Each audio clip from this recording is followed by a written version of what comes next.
வணக்கம். Trend tax Divo channel நேர்களே, நான் உங்கள் அன்பான சயின்டிஃபிக் வேதிக் அஸ்ட்ராலஜர் அஸ்ட்ரோரஞ்சி பேசுகிறேன். நல்லது நினைப்போம், நல்லதே நடக்கும். இந்த வீடியோவில் நம்ம என்ன பார்க்க போகிறோம்னா, தனுசு லக்னம் தனுசு ராசியில் பிறந்தவங்களுக்கு கர்ம பலன் எப்படி செயல்பட போகிறது, கிரக அமைப்பு மூலமாக சாதகமான கர்மாவும் சாதகமற்ற கர்மாவும் எப்படி இந்த வாழ்க்கை சம்பவங்களாக வரப்போகிறதுங்கிறத துல்லியமாக சயின்டிஃபிக் வேதிக் அஸ்ட்ராலஜி முறையில் எதையும் மிகைப்படுத்தாமல் உள்ளது உள்ளவாறு இது மாதிரியான மூட நம்பிக்கை அது மாதிரி விஷயத்துக்கெல்லாம் போகாமல், பரிகாரங்கள் அது மாதிரி விஷயத்துக்கு போகாமல், உள்ளது உள்ளவாறு டிகிரி அடிப்படையில் சயின்டிஃபிக் வேதிக் அஸ்ட்ராலஜி முறையில் பார்க்க போகிறோம். இப்போ பாருங்கள், ஒரு கிரகமும் எப்படி எந்த அளவுக்கு டிகிரியில் சேர்ந்துருக்கிறத பொறுத்து தான் ஒருத்தருடைய கர்ம வினையை அமைகிறதுங்கிறத நம்ம தெரிஞ்சுக்கிறோம். ஸோ இப்போ பாருங்கள், ஒரு தனுசு லக்னத்துக்கு யோகமான கிரகமாகிய சந்திரன், யோகமான கிரகமாகிய செவ்வாயும் சூரியன் தான் யோகமான கிரகமாக வருகிறார். அதில் செவ்வாய் மிகவும் வாழ்க்கையில் ஜெயிக்கக்கூடிய உத்வேகமான அந்த 7 வருட காலமாக கொடுக்கக்கூடிய அமைப்பு இருக்குது. அதே மாதிரி சூரியன் பாருங்கள், 6 வருடமாக இருந்தாலும் அவரும் யோகத்தை கொடுக்கக்கூடிய, அள்ளி கொடுக்கக்கூடிய அமைப்பாக வருகிறார். இந்த செவ்வாய் சனி ராகுவோட சேராமல் தனித்து அல்லது சந்திரமங்கல் யோகம் என்று சொல்லப்படுகிற சந்திரனோட சேர்ந்து குரு பார்வை பெறுவது மிகவும் நல்லது. அதே மாதிரி சூரியன் சனி ராகுவோட சேராமல் அவர் ஒரு பௌர்ணமி சந்திரன் பார்வை பெற்று குரு பார்வை பெற்று சுக்கிரனை அஸ்தங்க பண்ணுற அமைப்பெல்லாம் இருப்பது மிகவும் நல்லது. ஸோ இது மாதிரி அமைப்புகள்லாம் உங்கள் ஜாதகத்தில் சூரியன் எப்படி இருக்கிறார், சூரியனும் சனியும் சேர்வது கொஞ்சம் தவறு, எந்த அளவுக்கு சேர்ந்துருக்காங்க என்னங்கிறதெல்லாம் பாருங்கள். செவ்வாய் எப்படி இருக்காருன்னு பாருங்கள். அடுத்தபடியாக உங்களுடைய ராசி அதிபதி ஆகிய குரு எப்படி இருக்காரு ஜாதகத்தில் அப்படிங்கிறதையும் நீங்கள் கொஞ்சம் பார்க்கலாம். ஸோ ராசி அதிபதி ஆகிய குரு பார்த்தீங்கன்னா ஓரளவுக்கு பாதிப்படாமல் குருச்சந்திர யோகத்தில் இருக்கிறது, செவ்வாயோட சேர்ந்து இருக்கிறதுலாம் நம்ம யோகத்தை கொடுக்கக்கூடிய அமைப்பு. ஸோ உங்கள் ஜாதகத்தில் இதெல்லாம் எப்படி இருக்குது அப்படிங்கிறத பார்த்துக்குங்க. அதே மாதிரி உங்களுடைய சனி, அதே மாதிரி சுக்கிரன், அது மாதிரி கிரகங்கள்லாம் ஒரு மாதிரி சுமாரான பலனை கொடுக்கக்கூடியது. குறிப்பாக சுக்கிரன் பார்த்தீங்கன்னா 6க்கும் 11 கூடியவன், லக்னாதிபதி ராசி அதிபதி ஆகிய தனுசுக்கு எதிர்மறையான கிரகமாக வருவதனால் சுக்கிரன் பாதிக்கப்பட்ட சுக்கிரனாக இருந்தால் ஒன்றுமே பிரச்சனைகள் வரும். சுக்கிரன் ராகுவோடு சேர்ந்திருந்தால் ரொம்பவே கஷ்டப்படக்கூடிய அமைப்புகள், நம்ம கடன் நோய் வம்பு வழக்கில் கொடுக்கக்கூடிய அமைப்புகள், கல்யாண விஷயத்தில் எல்லாத்துலேயுமே ஒரு திருப்தி இல்லாத அமைப்புகள் கொடுக்கும். அதே மாதிரி சுக்கிரன் குருவோட ரொம்ப க்ளோஸாக சேரும் பொழுது, நம்ம ஒரு 5 டிகிரி சேரும் பொழுது இல்லற வாழ்க்கை குழந்தை விஷயத்தில் ஒரு தோஷத்தை கொடுக்கக்கூடிய அமைப்பு வந்துடும்.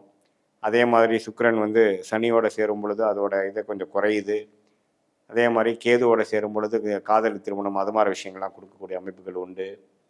அதே சமயத்தில் ஒரு அமாவாசை சந்திரனோட சேருவதும் சுக்கிரனுக்கு ஒரு பிரச்சனையை கொடுக்கக்கூடிய ஒரு திருட்பலம் குறைவை குறிக்கக்கூடிய அமைப்பாக போய் கடன் நோய் வம்பு வழக்கு மூலமாக கொஞ்சம் பிரச்சனைகள் வரக்கூடிய அமைப்புகளாக இருக்குது.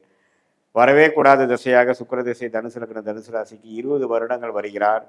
ஓரளவுக்கு ஒரு குருவின் பார்வை 5ஆம் பார்வையை 9ஆம் பார்வையை பெற்று ஒரு பௌர்ணமி சந்திரனின் பார்வை பெறும் பொழுது ஓரளவுக்கு வாழ்க்கையில் மீண்டு வரக்கூடிய அமைப்புகள் இருக்குது. ஆனால் பாதிப்பாகி அமாவாசை சந்திரன், சனி பார்வை, இருள் சந்திரன், இருள் கிரகத்தோட தாக்கத்தில் 6ஆம் இடத்திலேயே வலுப்பெற்று இருக்கும் பொழுது அந்த பாவமாகிய கடன் நோய் வம்பு வழக்கை கொடுக்கக்கூடியவராக விடுகிறார். ஸோ அது எது மாதிரி ஒரு காம்பினேஷன்ஸில் இருக்கிறார் அப்படிங்கிறத நீங்கள் கண்டிப்பாக பார்க்கணும்.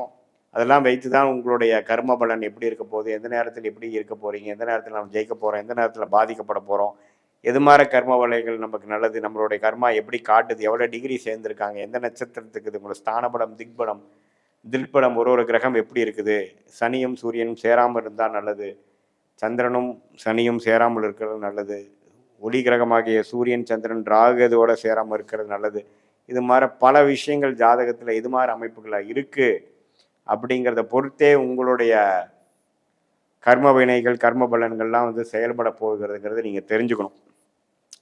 ஸோ அதனால் நல்லாவே வாழ்க்கையில் ஒரு மாதிரியான சில விஷயங்கள் பார்த்து அதுக்கு பிரகாரம் நீங்கள் வாழ்க்கையில் எடுக்க வேண்டிய முடிவுகளை அப்படி எடுக்கலாம். இது பொதுவான பலன் தான். நீங்கள் சயின்டிஃபிக் வேதிக் அஸ்ட்ராலஜி முறையில் நம்ம பிறந்த தேதி பிறந்த நேரை போட்டு உங்கள் ஜாதகத்தை போட்டு இன்னும் துல்லியமான பலன்கள் நம்ம எடுக்கும் பொழுது ஒன்றுமே வாழ்க்கையில் நீங்கள் வந்து எது மாதிரி விஷயத்தை நோக்கி போகிறீங்க, உங்களுடைய டைம்லைன்ஸ் என்ன குறிக்குது, உங்களுடைய யோகமான தசை, யோகமான தொழில், யோகமான வேலை, யோகமான படிப்பு என்ன, எந்த துறை உங்களுக்கு கொஞ்சம் சாதகமாக இருக்குது, எந்த துறை உங்களுக்கு சரியாக வராது, தொழிலா, வேலையா, வெளிநாடா, வெளி மாநிலமா, எது மாதிரி விஷயங்கள் உங்கள் ஜாதகம் காட்டுது, ராகுகேதுகள் சம்மந்தப்படுகிறதா, அல்லது வெளி மாநிலம் வெளிநாடு சம்மந்தப்படுகிறதா, எது மாதிரி ஒரு அமைப்பு வந்து உங்களுக்கு ஒத்து வருது, எப்போ வந்து அஷ்டம சனி, ஏழநாட்டு சனிலாம் முடியுது, எப்போ நம்ம கடன் அடையும், எப்போ நம்ம செட்டில் ஆகும், அப்படிங்கிற மாதிரி எல்லா விஷயங்களும் எதையும் மிகைப்படுத்தாமல் சயின்டிஃபிக் வேதிக் அஸ்ட்ராலஜி முறையில்